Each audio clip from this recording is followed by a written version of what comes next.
La revue de presse internationale sur Europe 1. Notre réseau de correspondants sur tous les continents, l'information telle qu'elle est vécue à l'étranger, ce rendez-vous tous les matins à 7h-10. Fanny Boucaud est en Pologne. Bonjour Fanny. Bonjour Mathieu. À la une chez vous Fanny.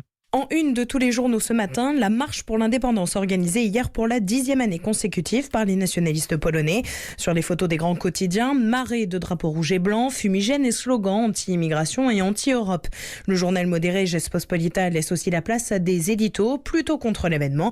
La Gazeta Wyborcza de gauche titre « Les nationalistes sont partis sans pouvoir mais avec une croix » en référence à leur slogan de cette année « Prends toute la nation sous ta protection », une citation religieuse. La marche étant également dénigrée par le gouvernement actuel. Face à cela, louange totale donc de la part de la télévision publique sur les célébrations, concerts et expositions organisées par le PiS, le parti au pouvoir. Cette marche nationaliste créée par des opposants étant relayée au second plan. Merci Fanny Boucaud. En Pologne, Cerise Sudry-Ledu est en Turquie. Bonjour Cerise. Bonjour Mathieu. De quoi est-ce qu'on parle en Turquie ?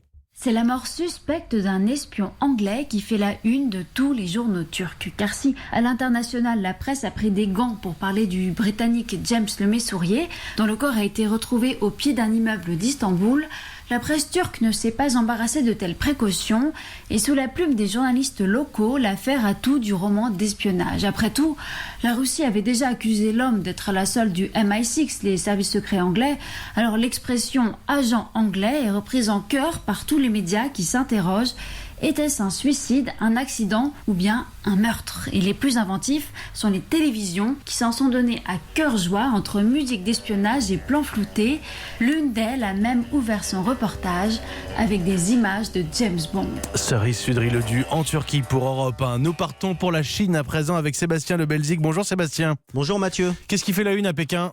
Alors à la une de l'actualité aujourd'hui en Chine, la fête des célibataires, une fête qui n'a pas grand-chose à voir avec la quête de l'amour, mais plutôt avec celle des bonnes affaires. Cette année, le 11-11 pour 11 novembre a battu tous les records, nous rappelle le China Daily.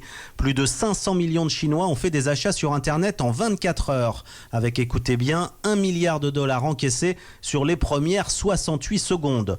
Le Global Times salue le pouvoir d'achat exceptionnel des Chinois, malgré la guerre commerciale avec les États-Unis. Et le South China Morning Post a affiché sur son site internet un compteur géant où l'on a vu défiler toute la journée le montant des achats.